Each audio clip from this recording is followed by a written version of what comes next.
This podcast project arises from what can only be described as a double crisis in the Anglosphere and beyond. And this double crisis is not normally related, but in my mind it is.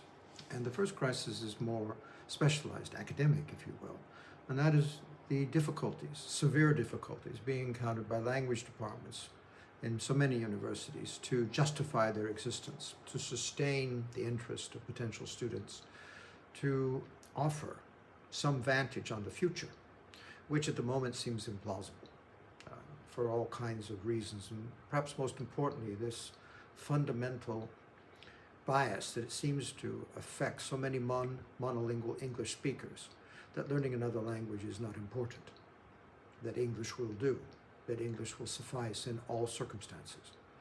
And I don't think this is true, and I think I can show you that that is not true.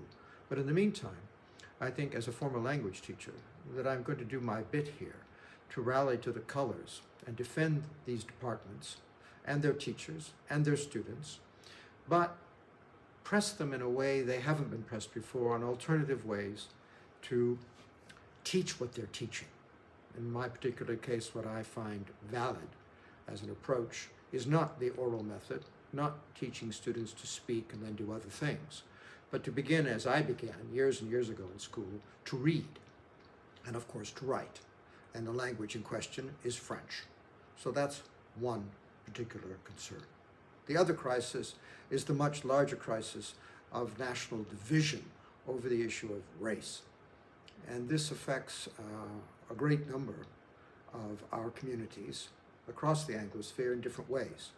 But I'd like to look across the border, partly because I'm a product of diaspora. My family immigrated from the British Isles to the United States. I consider myself Welsh, but beneficiary of an American upbringing. I spent 25 years in Japan, was educated at Oxford, and now live in France, but have a profound connection with my native Wales, where I regard as home and the foundation of my approach to civilization in the broadest sense. And that includes here the notion of realism, of being able to look at things straight on.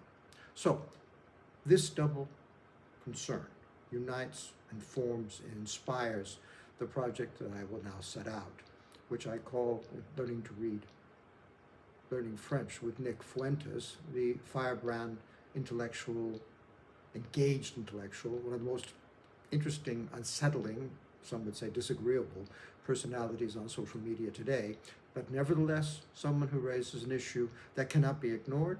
I don't propose to ignore it, but I do propose to offer a rational, calm, enduring solution to some of the questions he raises, and we must finally, and I repeat this, head off the danger of civil war in America or England or anywhere else. And that is the spirit in which this project is offered.